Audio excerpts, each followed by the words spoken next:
எல்லாருக்கும் வணக்கம். இன்னைக்கு விமர்சிக்கலாமாக பகுதியில நம்ம பேச எடுத்திருக்க டாபிக் புத்திசாலியாக இருப்பது எப்படி.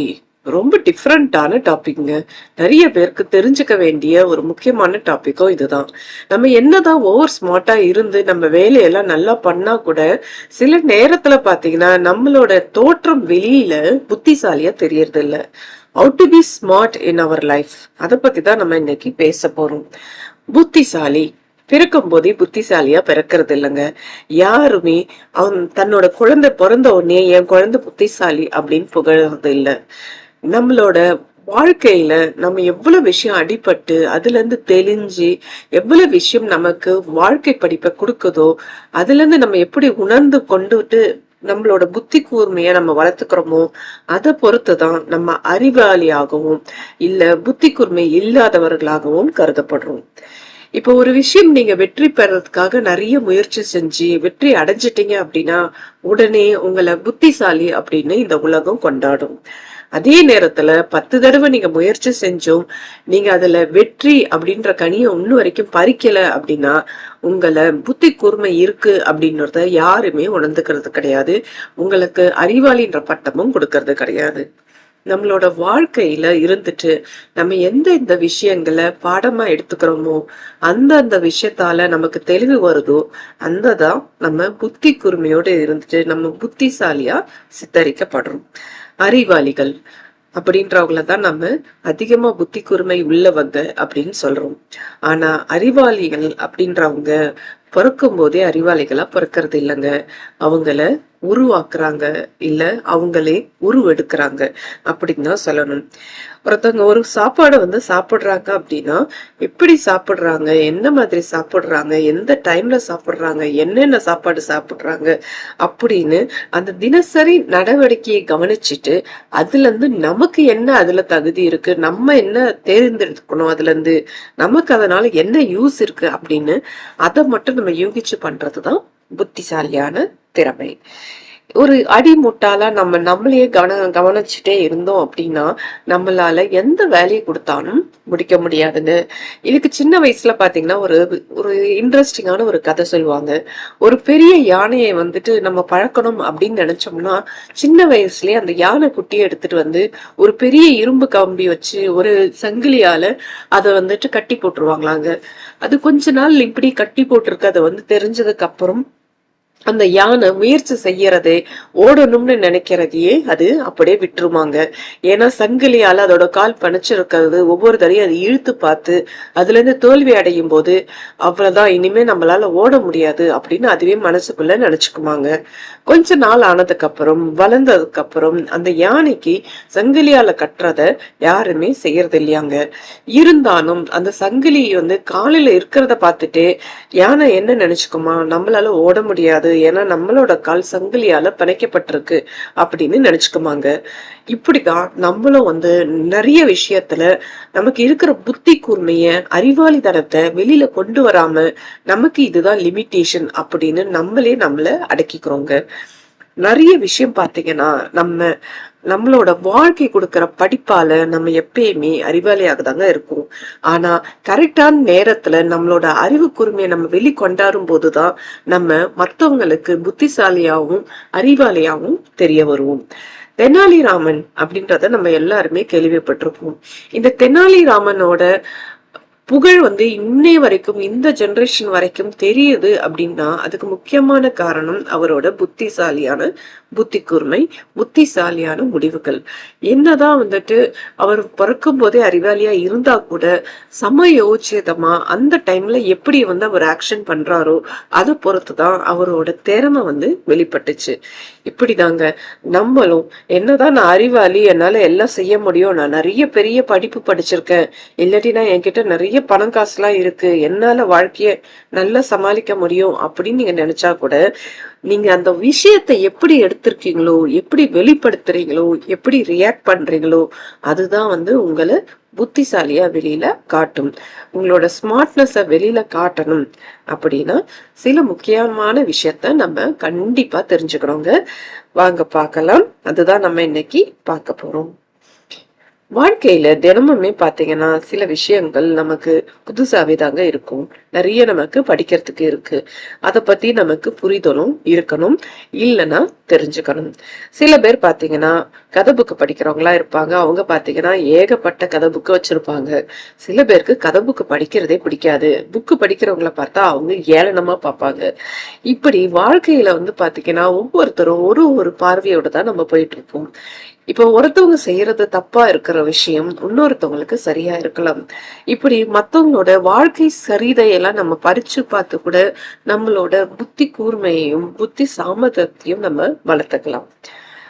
முதல் நீங்க புத்திசாலியா ஆகணும் அப்படின்னு நீங்க நினைச்சீங்கன்னா புத்தகம் படிக்கிறத வழக்கமாக்கணுங்க. புத்தகம் படிக்கிறது ஏளனமான ஒரு விஷயம் கிடையாது. எல்லா விஷயத்தையும் நான் அனுபவிச்சுட்டு தான் அறிஞ்சுக்கணும் அப்படின்னா இந்த வாழ்க்கையை கொடுத்துருக்க டைம் உங்களுக்கு பத்தாது. புத்தகங்களை படிக்க ஆரம்பிக்கும் போது நீங்க மத்தவங்களோட வாழ்க்கை உள்ள என்ட்ராயி அவங்க வாழ்க்கையில என்ன நடந்துச்சுன்றத பாக்குறீங்க. அதனாலதான் புத்தகம் படிக்கிறது அப்படின்றது ரொம்ப ரொம்ப நம்மளோட புத்தி கூர்மை ஆவறதுக்கு முக்கியமான விஷயம். இந்த புத்தகம் உங்களுக்கு கதை புத்தகமா படிக்க பிடிக்கல அப்படின்னா நீங்க சுயசரிதை அந்த மாதிரி வாழ்க்கை குறிப்பு புத்தகமா படிச்சுக்கலாம். இந்த மாதிரி பண்ணும்போது உங்களுக்குள்ளேயே ஒரு நல்ல மனிதத்துவம் வர்றத கண்டிப்பா உங்களால உணர முடியும். ரெண்டாவது, உங்களோட ஃப்ரெண்ட்ஸை நீங்க தேர்ந்தெடுக்கும் போது புத்தி கூர்மையா நீங்க இருக்கணும்னு நினைச்சீங்கன்னா உங்க சுத்தி இருக்கிறவங்க உங்களோட ஃப்ரெண்ட்ஸா இருக்கணுங்க. அவங்கதான் நீங்க செய்யற தப்பையும் கரெக்டா தண்டிச்சு கொடுப்பாங்க. பாசிட்டிவ் செய்யும் போதும் உங்களை மோட்டிவேட் பண்ணுவாங்க. உங்களோட ஒத்த கருத்து உள்ளவங்களதான் நீங்க முக்காவாசி ஃப்ரெண்ட்ஸா வச்சுக்கணுங்க. வயது வித்தியாசம் இல்லாமல் நீங்க பழகினா கூட உங்களோட சேம் டேஸ்ட்ல அவங்க இருக்கிறவங்களா இருக்கணும். அப்ப நீங்க எது செஞ்சாலும் அவங்க உங்களை பாராட்டும் போது பொறாமை இல்லாம உங்களை நல்லா மோட்டிவேட் பண்ணி பாராட்டுவாங்க. இப்படி இருக்கும்போது பாத்தீங்கன்னா உங்களோட புத்தி கூர்மை இருக்க இருக்க ஷார்ப் ஆயிட்டே இருக்கும். உங்களோட ஸ்மார்ட்னஸ் வெளியில வந்துட்டே இருக்கும். சோ நீங்க யார அறிவாளியா நீங்க நினைக்கிறீங்களோ உங்க ஃப்ரெண்ட்ஸ்குள்ளேயே அவங்க கூட நிறைய டைம் ஸ்பெண்ட் பண்ணுங்க. இப்படி பண்ணும்போது நீங்க நிறையவே அவங்க கிட்ட கத்துக்க முடியும். புத்திசாலி ஆவறதுக்கு மூணாவது முக்கியமான விஷயம் என்ன செய்யணும் பாத்தீங்கன்னா உடற்பயிற்சி செய்யணுங்க. சம்பந்தமே இல்லாம சொல்ற மாதிரி இருக்கா? ஆமாங்க. உடற்பயிற்சி செய்யும் போதுதான் மனதளவுல மட்டும் இல்லாம உடல் நீதியாவும் நம்மளோட நிறைய மாற்றங்கள் நிகழும். ஒருத்தவங்க நமக்கு ஒரு அட்வைஸ் கொடுக்கறாங்க அப்படின்னா அதை கேட்கக்கூடிய மனநிலையிலையும் கேட்கக்கூடிய உடல்நிலையிலும் நம்ம வலுவா இருந்தா மட்டும்தான் அவங்க கொடுக்கற அட்வைஸ் நமக்கு ஏத்துக்க முடியும். இதுவே எனக்கு வயிற்று வலியோட நான் உட்கார்ந்து இருக்கும் போது பக்கத்துல இருக்கவங்க என்ன சாப்பாடு எல்லாம் சாப்பிடணும் எது சாப்பிடக்கூடாதுன்னு பேசிட்டு இருக்காங்கன்னா என்னால அவங்க சொல்லக்கூடிய எந்த விஷயத்தையுமே கவனம் காது கொடுத்து கேட்க முடியாதுங்க. இதே மாதிரி என்னோட மனம் ஒரு குழப்பத்துல இருக்கு அப்படின்னா அந்த நேரத்துல போயிட்டு மத்தவங்க பேசுறத நம்மளால ஃபுல் விஷயமா ஏத்துக்க முடியாது. இந்த உடற்பயிற்சி செய்யும் போதுதான் நம்மளோட மூளைத்திறன் நல்லாக செயல்பட ஆரம்பிக்கும். இது செயல்படும் போதுதான் நம்மளால ஷார்ப்பா இருக்க முடியும். மத்தவங்க சொல்லக்கூடியத ஃபர்ஸ்ட் என்ன சொல்ல வராங்க அப்படின்னு கிரகிச்ச முடியும். இப்படி நீங்க பண்ணும் போதுதான் உங்களோட ஆக்ஷன்ஸும் ஷார்ப்பா இருக்கும். மனம் என்ன நினைக்குதோ அது தெளிவா புரிஞ்சுக்கிட்டு அதுக்கேத்த மாதிரி நீங்க ஸ்மார்ட்டா வேலை செய்ய முடியும். சோ எந்த விஷயம் கத்துக்கணும்னாலும் கண்டிப்பா பேசிக்கான உடற்பயிற்சியாவது நம்ம கண்டிப்பா செஞ்சுக்கணுங்க. அடுத்தது என்ன அப்படின்னு பாத்தீங்கன்னா புதுசா எந்த விஷயம் நம்ம கத்துக்கணும் நமக்குள்ள ஒரு ஆர்வம் இருக்கணுங்க. அதாவது செல்ஃப் டிசிப்ளின். ஒரு விஷயத்த கத்துக்கணும் அப்படின்னு நீங்க முயற்சி எடுக்க போறீங்க அப்படின்னா உங்களுக்குள்ளேயே ஒரு செல்ஃப் டிசிப்ளின் வச்சுக்கணும். அதை ரெகுலேட் பண்ணிட்டு இருக்கணும். மத்தவங்களை பத்தி நீங்க கத்துக்க போறீங்க, அந்த கத்துக்கிறதால எனக்கு நல்ல அறிவு வரப்போகுதுன்னு நீங்க நினைச்சுக்கன்னா ஃபார் எக்ஸாம்பிள் புதுசா ஒரு லாங்குவேஜ் நீங்க கத்துக்க போறீங்கன்னு வச்சுப்போம். நீங்க எல்லாருமே சொல்லிட்டாங்க நீங்க கத்துக்கிறதால உங்களுக்கு நிறைய பெனிஃபிட்ஸ் இருக்கு, கண்டிப்பா நீங்க கத்துக்கணும்னு சொல்லியாச்சு, நம்மள ஃபாலோ பண்ணணும்னு முடிவெடுத்தாச்சு.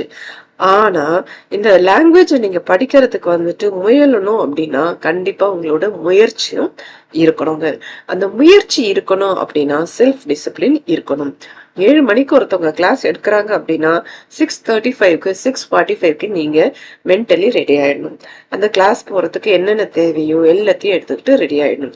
இப்படி இருக்கும்போது பாத்தீங்கன்னா உங்களோட மைண்ட் ஆட்டோமேட்டிக்கா ஷார்ப் ஆக ஆரம்பிக்கும், நல்ல பிரிஸ்கா வேலை செய்ய ஆரம்பிக்கும். கொஞ்ச நாளிலேயே இதை பிராக்டிஸ் பண்ணும்போது மற்றவங்களோட புத்திசாலியா நீங்க தெரிய ஆரம்பிப்பீங்க. அடுத்தது முக்கியமான விஷயம் தியானம் பண்றதுங்க. உடற்பயிற்சி மட்டும் பத்தாது, தியானமும் பண்ணணும். ஏன்னா நம்ம நினைச்சத நடத்தி காட்டணும் அப்படின்னா நம்ம நினைப்பா இருக்கிறத செயல் வடிவத்துல கொண்டு வரணும் அப்படின்னு நீங்க நினைச்சீங்கன்னா அதுக்கு நமக்கு முக்கியமான தேவையே சக்தி. அது மனசக்தியாவும் சரி, உடல் சக்தியாவும் சரி. இது ரெண்டுமே நமக்கு ரொம்ப முக்கியங்க. ஒரு மனக்குழப்பத்துல இருக்கிறவங்கள்ட்ட ரொம்ப நல்ல விஷயமா நம்மளால எதிர்பார்க்க முடியாது. பதட்டமா இருக்கிறவங்கள்ட்டையும் நல்ல ஒரு வேலை நமக்கு நல்ல புரிதலோட அவங்க செய்வாங்கன்னு சொல்லிட்டு எதிர்பார்க்க முடியாது. சோ இந்த தியானம் பண்ணும்போது என்ன ஆகும் அப்படின்னா நம்மளோட உணர்வு நீதியாவே நம்மள அறிவாளியாவே ஜொலிக்க வைக்க முடியும். நீங்க நிறைய விஷயம் கத்துக்கிட்டீங்க இப்ப, ஆனா அது எக்ஸ்பிரஸ் பண்ண உங்களுக்கு தெரியல, அந்த தகுதி உங்கள்ட்ட இல்ல அப்படின்னா எந்த இடத்துக்கும் நீங்க வேலை தேடி கூட போக முடியாதுங்க. கண்டிப்பா நீங்க எக்ஸ்பிரஸ் பண்ற வழிய தெரிஞ்சு வச்சுக்கணும். அப்ப உங்க உணர்வுகளையும் உணர்ச்சிகளையும் கரெக்டா நீங்க பாகுபாடுபடுத்தி அதுக்கு ஏத்த மாதிரி வெளிப்படுத்த ஆரம்பிக்கணும். இது எல்லாத்தையும் நீங்க கட்டுப்படுத்தி கொண்டு வரணும் அப்படின்னா தியானம் அப்படின்றது ரொம்ப ரொம்ப முக்கியமான விஷயங்க. இதை நம்ம மூளைய ரிலாக்ஸ் பண்ணி எந்த விஷயம் செய்யணும் எதை செய்யக்கூடாதுன்னு நம்மள கரெக்டான ஒரு டைரக்ஷனுக்கு கொண்டு போகும். அடுத்த முக்கியமான விஷயம், நம்ம புத்திசாலியா இருக்கணும், ஸ்மார்ட்டா இருக்கணும் அப்படின்னு நீங்க நினைச்சீங்கன்னா எல்லாருமே செய்ய வேண்டிய முக்கியமான விஷயம் என்னன்னா செல்போன் யூஸ் பண்றத கண்ட்ரோல் பண்ணணுங்க. இந்த செல்போனால ஏகப்பட்ட நன்மைகள் இருந்தா கூட நம்மள டாமினேட் பண்ணக்கூடிய ஒரு விஷயமா தான் செல்போன் இருந்துட்டு இருக்கு. நம்மளோட மூளையோட ஆக்ஷனையே நிறைய செய்ய விடாம அத டாமினேட் பண்ணிட்டு இருக்குங்க. நீங்க சாப்பிடும் போது கூட பாத்தீங்கன்னா நிறைய பேர் செல்போன் தான் சாப்பிட்டுட்டு இருக்காங்க, தூங்கும் போதும் செல்போன் பார்த்துட்டு தான் தூக்குறாங்க. இப்ப இந்த மாதிரி பண்ணும் போது பாத்தீங்கன்னா நம்மளோட மூளையோட ரெகுலர் ஒர்க்கே நமக்கு குறைஞ்சு போயிடுது. 2+3 என்ன அப்படின்னு கேட்டோம்னா ஆரம்பத்துல எல்லாம் சின்ன குழந்தைகளுக்கு எல்லாம் பாத்தீங்கன்னா மனப்பாடம் அப்படின்னு சொல்லிட்டு ஒரு லெசன் கொடுத்து அந்த லெசன்ல ஒரு 4-5 வரி மனப்பாடம் பண்ணி நீங்க ஒப்பிக்கணும்னு சொல்லுவாங்க. இது எதுக்கு அப்படின்னா இது ஒரு விதமான மூளை பயிற்சி. இதே பாத்தீங்க அப்படின்னா மனக்கணக்கு அப்படின்னு சொல்லிட்டு கணித பாடம் பொறுத்த வரைக்கும் மனக்கணக்கு அப்படின்றத பிராக்டிஸ் பண்ணுவாங்க. சின்ன சின்ன கணக்கா நீங்க மனதுக்குள்ளேயே போட்டு ஒரு 10 செகண்ட்ஸ்குள்ளேயே ஆன்சர் சொல்லணும். அந்த மாதிரி சொல்லி நம்மளோட மூளை எந்த அளவு ஷார்ப்பா இருக்கு, எந்த அளவு கிராஸ்பிங் பவர் இருக்கு அப்படின்றத நமக்கு டீச்சர்ஸ் பிராக்டிஸ் பண்ணி விடுவாங்க ஸ்கூல் டைம்ல. ஆனா இப்ப பாத்தீங்கன்னா ஒரு +2 படிச்ச பொண்ணு கிட்ட கூட போயிட்டு நீங்க 2+4 என்னன்னு கேட்டீங்கன்னா அந்த பொண்ணு உடனே கால்குலேட்டர் தேடும், இல்லாட்டினா மொபைல தேடும். தன்னோட மூளையாலேயே இந்த விஷயத்த செய்ய முடியும் அப்படின்றது அந்த அளவு நம்பிக்கை இல்லாம வேற ஏதாவது ஒரு சோர்சஸ் இருக்கா அப்படின்னதான் எல்லாருமே செக் பண்ணிட்டு இருக்காங்க. ஆக்சுவலா இந்த செல்போன் அப்படின்றது ஏகப்பட்ட நல்ல விஷயம் செஞ்சா கூட நம்மளோட பேசிக் மூளையே வேலை செய்ய விடாம அப்படியே நம்மள மழுங்கடிச்சு விட்டுடுச்சுங்க. அதனாலதான் செல்போன் யூஸ் பண்றதை நீங்க குறைக்கும் போது உங்க மூளை தானாவே ஆக்ட் ஆக ஆரம்பிக்கும். 2 நாள் இதை ஃபாலோ பண்ணி பாத்தீங்கன்னாவே உங்களுக்கு நல்ல வித்தியாசம் தெரியும். அதுக்கப்புறம் நீங்க 1 வாரம் 1 மாசம்னு சொல்லிட்டு அப்படியே எக்ஸ்டெண்ட் பண்ணிக்கிட்டே போலாம்.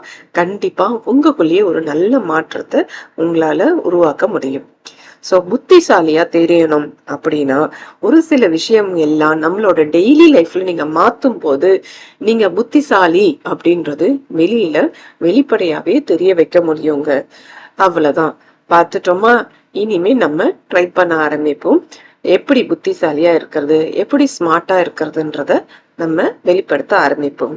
எல்லாருக்கும் வாழ்த்துக்கள். வேறு ஒரு வீடியோல திரும்ப நம்ம மீட் பண்ணுவோம். அது வரைக்கும் எல்லோருக்கும் வணக்கம்.